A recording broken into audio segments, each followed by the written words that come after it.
झी5 app download करा आणि संपूर्ण एपिसोड्स फ्री मध्ये पहा.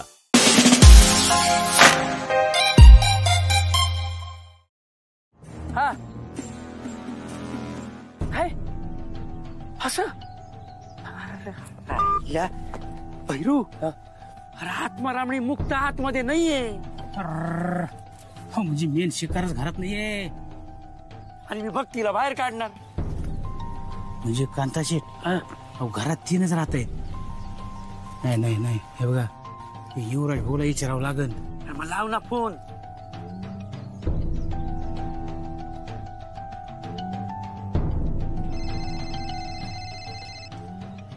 हा बोल.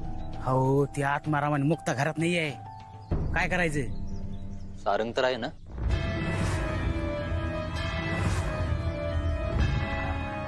सारंग तर सारंग जाळून टाका. हा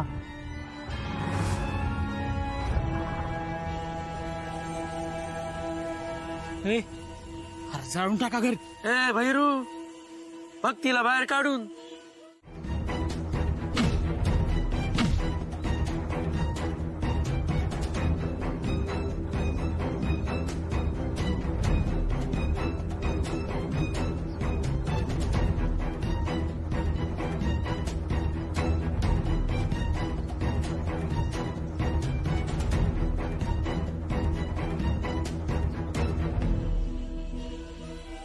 भक्ती, घाबरू नको, तुला काय नाही होणार.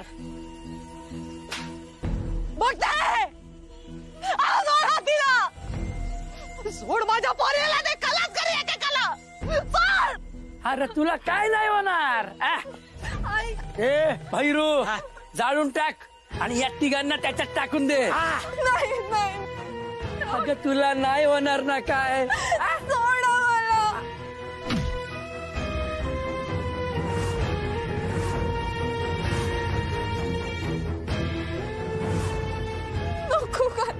नको.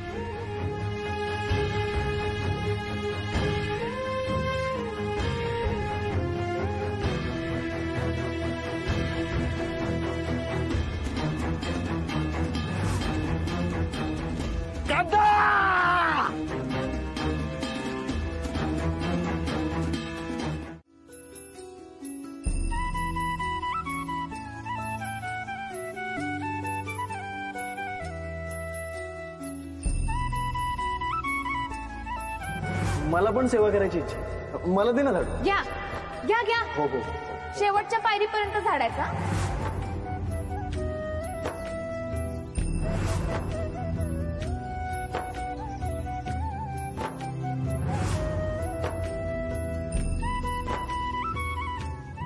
मावा निर्णय बदलणार नाही. मी तुमच्या सोबत येत नाहीये. तुम्ही जेवा आणि रस्त्याला लागा.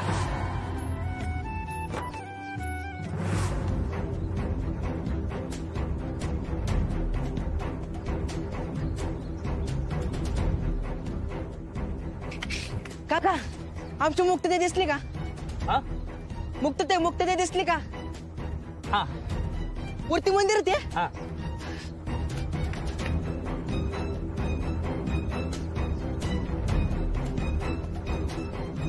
मुक्तते. प्रजा, छोटे मालक गेले का घरी? नाही गेले. अरे मम्मा, तू रडतोय काय? काय झालं? आपल्या घरीले लोक जळते मशाल घेऊन आले होती. काय? वय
अगं बाहेरचं एक पोता आपोआप हालतंय.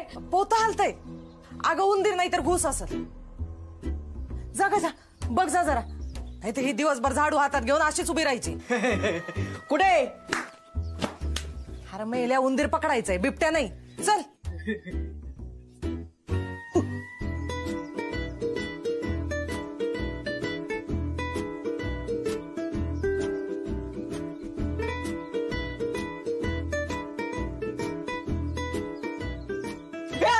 गरज आली ते कपकी. काहीतरी आहे. बसून थांब. हे घे. काहीतरी चालणार बिणार असले की.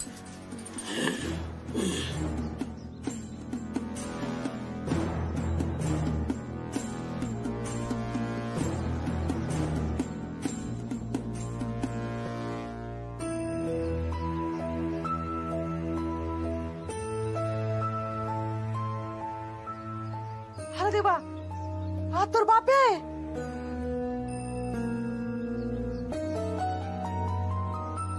बघू जरा.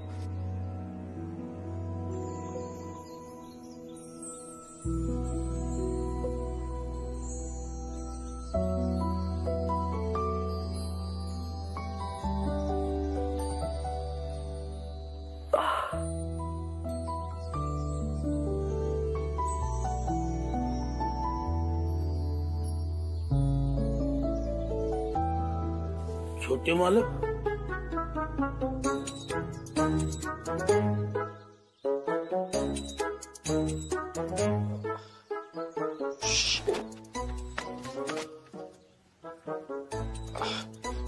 सॉरी, म्हणजे तुम्ही मला म्हणाला होतात की इथून निघून जा, पण काय ना, काल रात्री मला इथून परत जायला काही मिळालं नसतं आणि मग म्हणून मी इथेच झोपलो.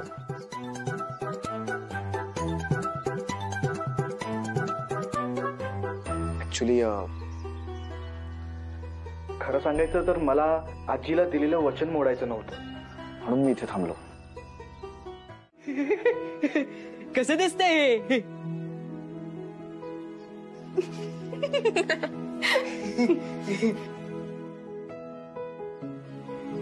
भारी दिसते.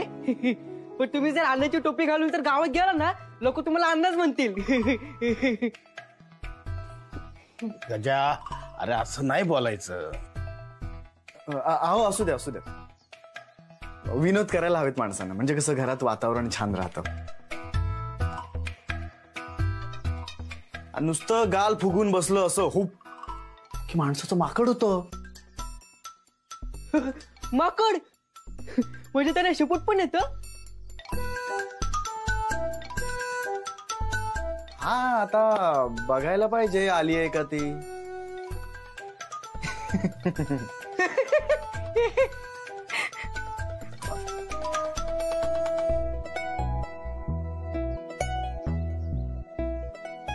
नाही, पण छोटे मालक छान दिसताय तुम्ही.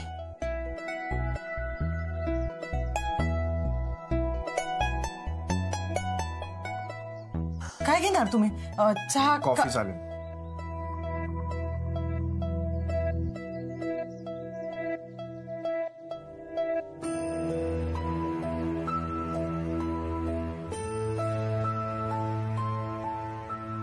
कर ना कापी. चल बघते. सॉरी, तुम्ही चहा किंवा दूध असं विचारणार होतात ना? I am extremely sorry. मी सवयीप्रमाणे कॉफी बोललो. Please sorry.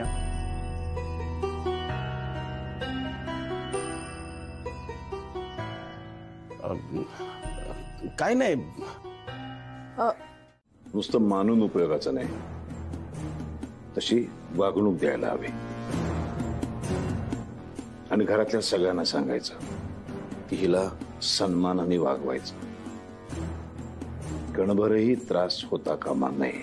जर कुणी हिला त्रास दिला तर गाठ माझ्याशी आहे. दाणा पाणी बंद करून टाकेन.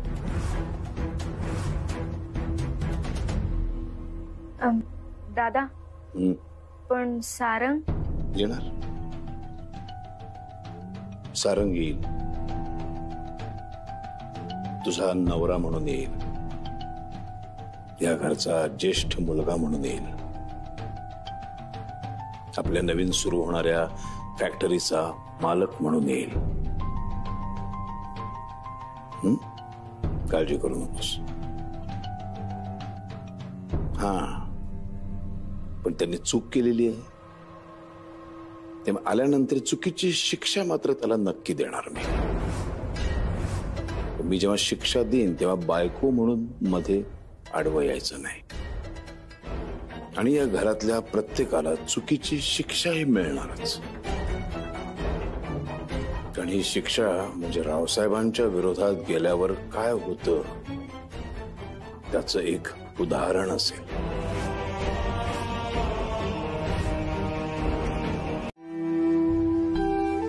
आणि हा व्यवसाय सुद्धा माझ्या अंगावर टाकला. म्हणजे तुम्हाला तुमचा व्यवसाय नाही करायचा?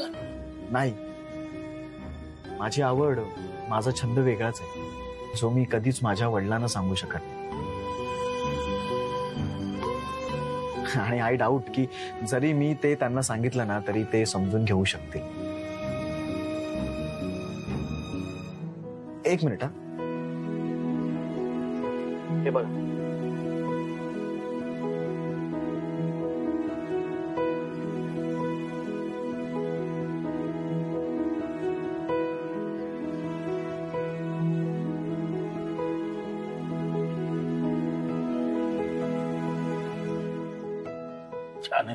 माझी नजर, माझा कॅमेरा कायम सुंदर गोष्टी शोधत असते.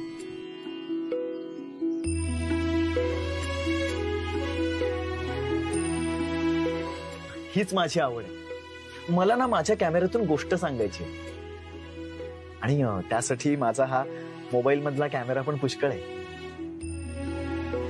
झाडापानांचे रंग, माती, खास खळग्यांचा ओबडधोबडपणा, चेहऱ्यावरील अनुभव, डोळ्यातील जिवंत भाव, माझ्या डोळ्यांना जे दिसतंय ना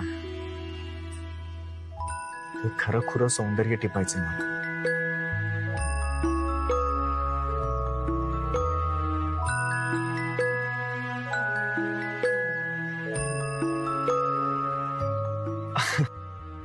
तिकडे अमेरिकेत असताना फोटोग्राफीच्या अनेक स्पर्धा जिंकल्या होत्या मी. पण खरी कधी कौतुकानं कोणाला सांगू शकलो नाही. सगळा आनंद माझ्या पुरताच राहिला. पण मी आता ठरवलंय की मन मारून जगायचं नाही. थोडं भांडावं लागेल, झगडावं लागेल. स्वतःचा आनंद, स्वतःचं प्रेम हे जोपासायचं. फोटोग्राफी आणि मुक्ता.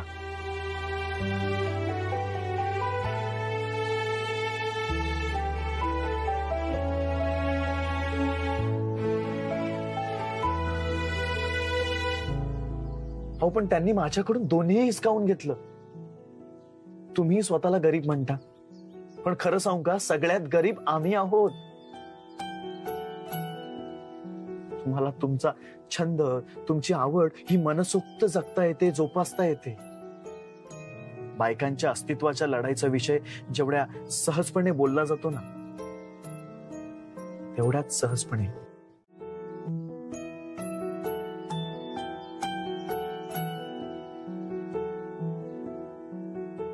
छोटे मालक, तुम्ही आम्हाला आई वडील मानता.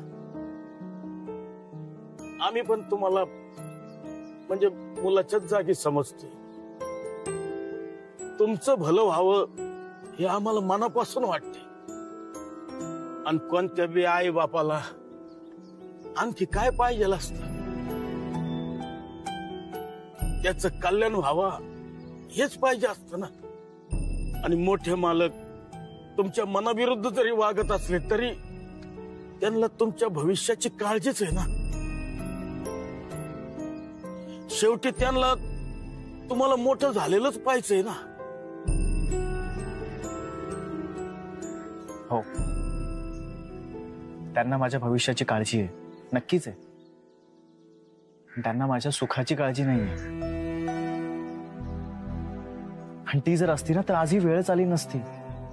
तुम्हाला जसं वाटतंय ना की मी त्यांचं ऐकावं आणि हे घर सोडून माझ्या घरी परत जावं, अहो तसंच मला पण वाटतंय की त्यांनी एकदा माझा विचार करून माझं ऐकावं आणि मुक्तासोबतच्या माझ्या लग्नाला परवानगी देऊन टाकावी. बघा तुम्हीच विचार करा, ते जर म्हणाले ना की सारंग मुक्ताशी लग्न कर आणि तिला आपल्या घरी परत घेऊन ये, तर हे सगळे प्रश्न, हा सगळा गुंता सुटेल की नाही?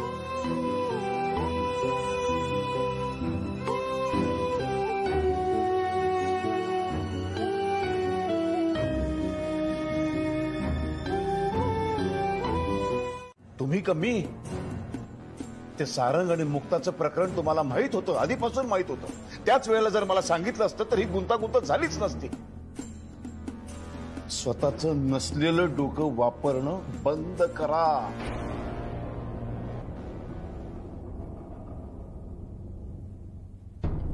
मला एक सांगा, निंबाळकरांना दिलेला शब्द पाळायला हवा की नको? मी जसा मागच्या पुढचा सारासार विचार करतो तसा तुम्ही का नाही हो करत कधी? उद्या लोकांच्या समोर माझी बदनामी झाली, लोकांनी माझी चितू केली तर चालणार आहे तुम्हाला?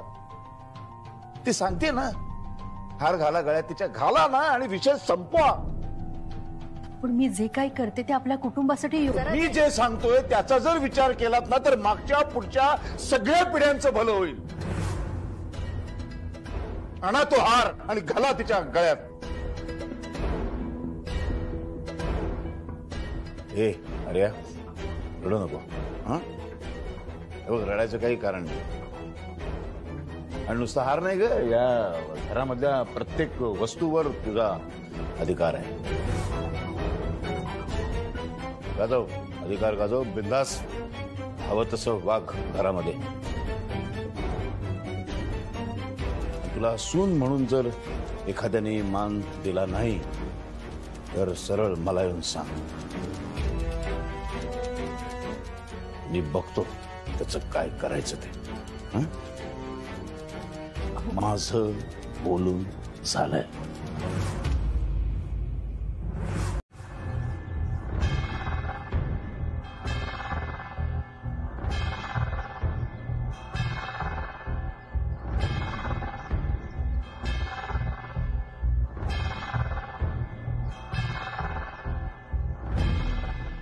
भाऊ मालक, युवराज शेठ या ना, बसा ना. नाही राहू दे, ठीक आहे, आम्ही इकडे बसायला नाही आलो. मालक मला माफ करा, तुम्हाला एवढ्या लांब यायला लागलं. आत्माराम, अरे घाबरू नकोस. आणि ते हे गडबडून तर अजिबात जाऊ नकोस. सगळं ठीक आहे, फक्त एवढंच आहे की आम्हाला इथं बसायला वेळ नाही, थांबायला वेळ नाही. आम्ही सारंगला घेणार आणि लगेच निघणार. काका, मला पण घरी यायचं, पण फक्त एकदा मुक्ता तयार झाली ना की आम्ही दोघं एकत्र येऊ. सारंग, तुला तर मी ना आता शांत उभा राहा, शांत. सारंग, अरे तुझ्या पश्चात घरात काय घडतंय काय नाही तुला काहीच माहिती नाहीये. खरं तर मलाही इकडं हे येणं, असं तुला तयार करणं आवडत नाही. कसं तरी मोठ्या मुश्किलीनं मी सगळ्या गोष्टी हाताळतोय. अरे हे सगळंच माझ्या त्या ह्याच्या विरुद्ध आहे, स्वभावाच्या. पण घरात अजून तमाशे नकोत. सारंग, अरे आपल्या एखाद्या इच्छेसाठी आपण आपल्या घरातल्या मोठ्या माणसांच्या विरोधात एवढं टोकाला जाणं योग्य नाहीये रे. अशानं कोणीच सुखी राहणार नाही. काका, मला हे सगळं समजत नाही असं वाटतंय का तुम्हाला? काका, मला तुमचं सगळं म्हणणं पटतं, पण एकदा तुम्ही पण माझ्या प्रेमाचा विचार करून बघा ना. मी माझ्या वडिलांच्या घरादाराच्या विरोधात जातोय, एवढा त्रास सहन करतो. अहो, कारण माझं मुक्तावर खरंच खूप प्रेम आहे काका. काका, गोष्ट एकदम सोपी. तुमचं माझ्यावर प्रेम आहे, हो, म्हणून तर तुम्ही इथे आलात ना. तसंच माझं पण मुक्तावर प्रेम आहे आणि म्हणून मी इथे आलोय. त्यामुळे मी मुक्ताशिवाय घरी परत येऊ शकत नाही. अरे अरे बिंडोक माणसा, आर निदान दादांचा तरी विचार कर. घरातल्या माणसांचा तरी विचार कर. ही पोरगी घरात आली ना तर दादा कुठल्या थराला जातील कळतंय का सारंग? परिणामाचा जरा तरी विचार कर. तुझ्या डोक्यात पाणी झालंय का मूर्ख माणसा? अरे सारंग तू तरी. युवराज नीट बोल.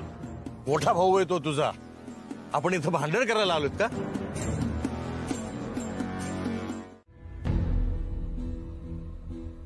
मी फक्त माझ्या नवऱ्याची आज्ञा पाळते. झालं समाधान तुझं?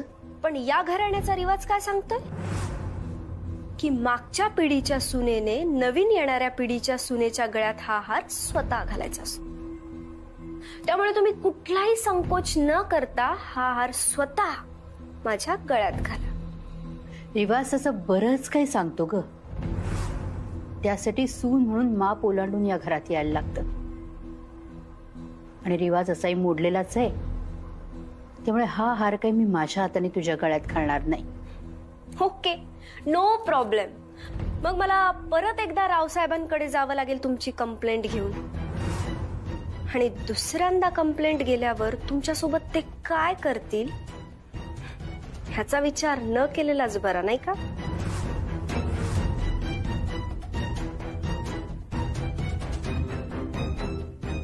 ती सांगते ना हार घाला गळ्यात तिच्या, घाला ना आणि विषय संपवा.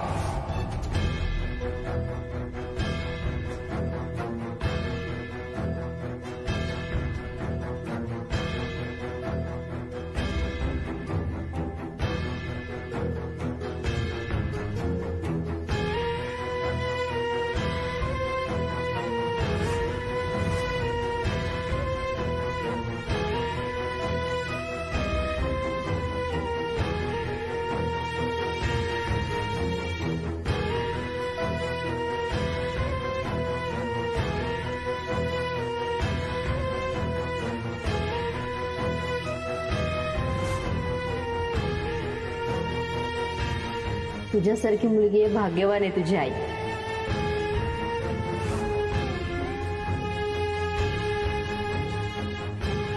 तुम्ही जेव्हा मला असं हक्कानं काम सांगता ना, मला माझी आई सांगते असंच वाटतं. ज्यांच्यासाठी मनापासून करावं वाटतं ना, अशी खूप कमी माणसं या जगात. आणि तुमच्यासाठी मला लय काय करावं वाटतं.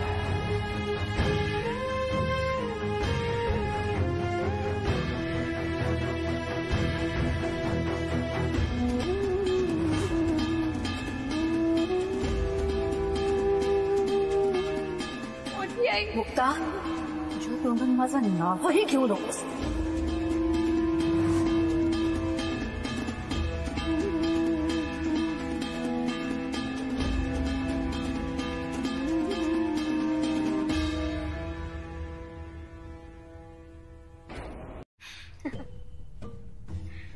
मी अजून संपूर्ण कळायची बाकी आहे. सो मला छिडकारतो ना, मी त्याला पाय धरायला लावते. आताच पहा ना, तुम्ही मला हार घालायला नकार देत होतात, पण शेवटी काय झालं? मी तुम्हाला तो हार माझ्या गळ्यात घालायला लावलाच. हार तर मी मिळवलाच. सासूबाई, हार मिळवलास का तू? पण सारंगला कसं काय मिळवशील? मला जे हवं असतं ना ते मी काहीही करून मिळवते. सारंगलाही मिळवे. माझी जिद्द, माझ्या हट्टीपणाचा अनुभव तुम्ही पदोपदी घेत राहाल. आणि सारंगच काय, या घरातली प्रत्येक गोष्ट काही दिवसात माझ्या ताब्यात असेल. आणि हा, मला अडवायचा प्रयत्न करायचा नाही, कारण मला अडवणाऱ्याचे हाल मी चंद्र आजी सारखे करेन. म्हणजे घर आहे पण नाती नाही. श्वास आहे पण जिवंत आहे की नाही माहीतच नाही. त्यामुळे माझ्याशी अदबीने वागायची सवय लावून घ्या सासूबाई.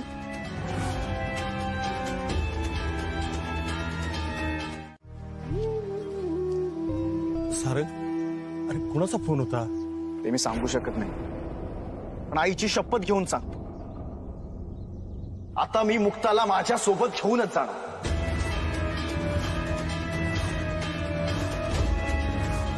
बघतो मला कोण कसं अडवतो ते. ए भैरो, तुझ्या माणसांना आत्ताच्या आत्ता इथं बोलव.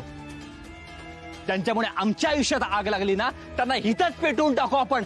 लाव फोन आणि बोलव.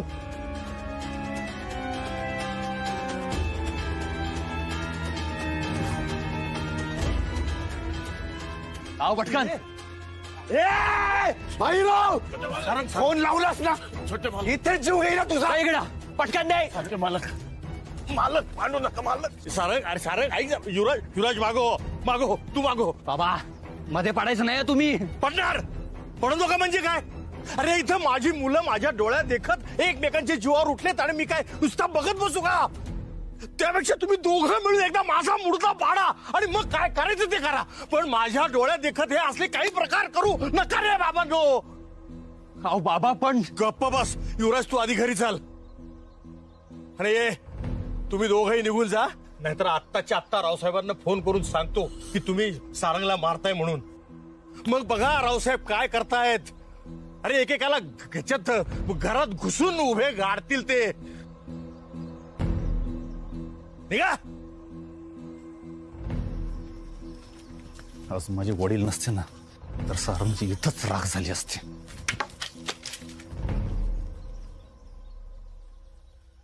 सारंग, युवराजच्या वतीनं मी माफी मागतो, पण तू लवकर घरी ये.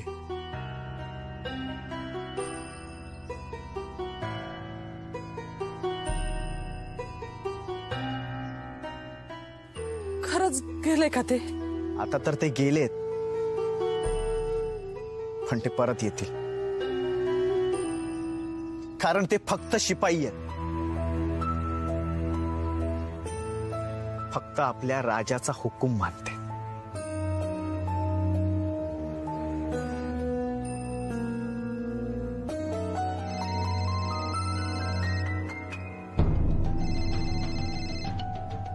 दादा, तुम्ही फक्त रावसाहेब नगरकर आहात, पण मी सारंग रावसाहेब नगरकर. तुमच्याच रक्ताची अपडेटेड कॉपी. जिद्द, निश्चय सर्वांगात दुपटीनं संचार करते. जे बोलायचं ते स्पष्ट बोल. आज ते गुंड परत आले होते आणि त्यात आज युवराजची भर होती. मुक्ताच्या कुटुंबासाठी आज मला कुऱ्हाड घेऊन त्यांच्या समोर उभं राहावं लागलं. माझ्या वडिलांची तब्येत पाहताय ना किती खराब होत चालली आहे. ते लय मोठा भार आहे माझ्या खांद्यावर. I love you. तुम्ही हे सगळं का करताय?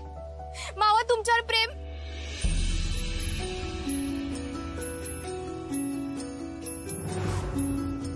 मावा पण आहे. काय मुक्ता? यू व ल य आ.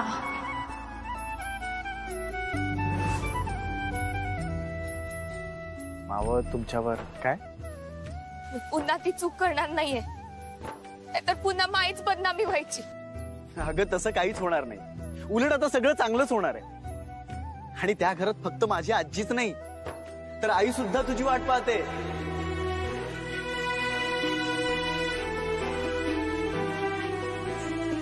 अगं आई म्हणाली की मुक्ताला घेऊनच ये.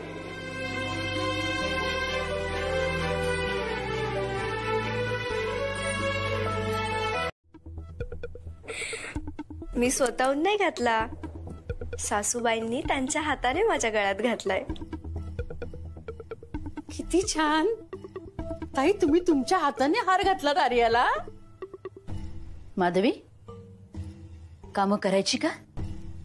अरे आमची ही नेहमीची कामं आहेत जी आम्हाला करायची असतात आणि ती वेळेवरही करायची असतात.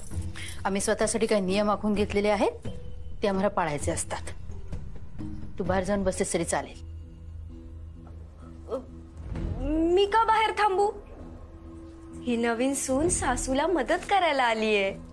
आता सासू किचन मध्ये राबत असताना सुनेने बाहेर थांबणं बरं दिसतं का हो आई? किती संस्कारी आहे हो आर्या. अहो ती सासूला आई म्हणते. किती छान. खरंच कान तृप्त झाले ग बाई माझे. जेव्हा खरं लग्न होईल तेव्हा, म्हणजे जेव्हा होईल तेव्हा तुझ्या ज्या जबाबदाऱ्या त्या आम्ही तुला देऊ. तेव्हा नको नको म्हणू नकोस. झेपतील की नाही पण जरा शंकाच आहे. तोपर्यंत कुठल्याही जबाबदाऱ्या मागू नकोस आणि मला आईही म्हणू नकोस. नाही नाही, असं नका म्हणू ना. ठीक आहे, मी तुम्हाला आई नाही म्हणणार, पण जबाबदाऱ्या द्यायला उशीर करू नका. आणि तसंही दादांनी सांगितलंय ना की आर्याच या घरची सून आहे, तिला कोणी अडवू नका, तिला जे हवं ते करू द्या. आणि तसंही तुम्ही घरासाठी खूप कष्ट घेतलेत ना. आता माझी बारी आहे, त्यामुळे तुमच्या सगळ्या जबाबदाऱ्या, सगळे अधिकार माझ्यावर सोपून मोकळे व्हा. तर मग आजचा जेवणाचा मेन्यू मीच ठरवणार. मला सुद्धा पटतंय हे. नाही म्हणजे सारंग जर का परत आला, नाही म्हणजे लवकर परत आला तर आर्याला असं जबाबदारीने काम करताना बघून किती खुश होईल नाही. हा हो ना. चला तर मग. आर्या, आम्हाला आमच्या पद्धतीने काम करू दे आणि हे जे काय तू चालवलंयस ते थांबव.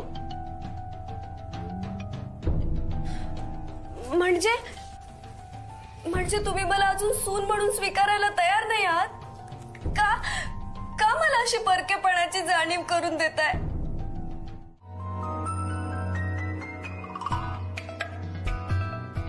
पप्या, अरे पाहायला काय लागलं? काय नाही, टू व्हीलरहून चाललो होतो ना, एक येडं कुत्र मध्ये आडवं आलं. मी अचानक दोन्ही ब्रेक मारले आणि ओके मी थँक्यू मध्ये पडलो ना. काय नाही, मोडला नाही, जरा जॉईंट मध्ये सरकलाय. अनबिलिव्हेबल यार. याला मारले की लागते काय? याला सांभाळ बाबा. कशा? अरे सारंग, तू हे काय घातलंय? अरे हे मुक्ताच्या वडिलांचे कपडे. पाहिला म्हणजे आत्मारामजींचे नुसते कपडेच नाही तर आत्मा पण तुझ्यात आलाय असं वाटतंय.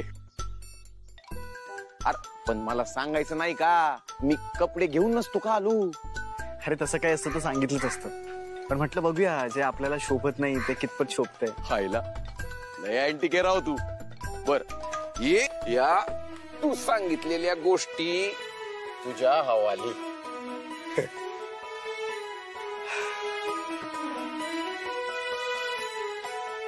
जा घे तुला बॅट, जा क्रिकेट खेळ.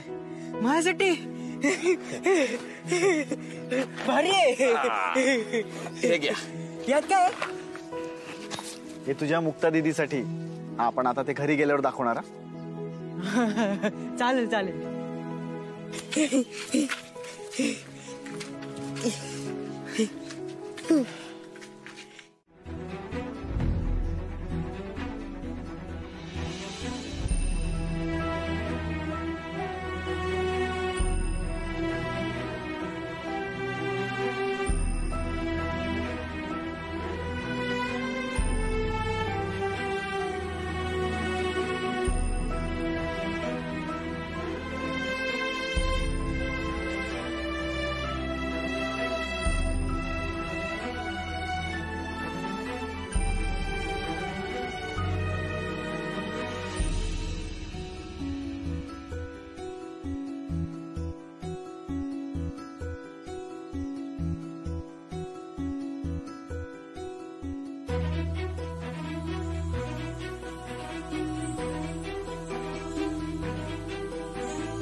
याचा अर्थ तुमच्यासोबतचं लग्न मान्य केलं असं नाहीये, फक्त आईच्या इच्छे खातीर लावलंय.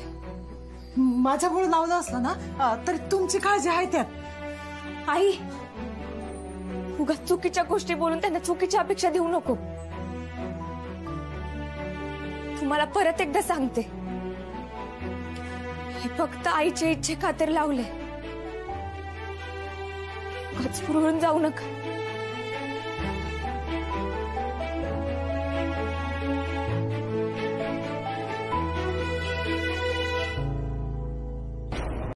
झी5 ॲप डाउनलोड करा आणि पहा सर्व एपिसोड्स एकदम फ्री.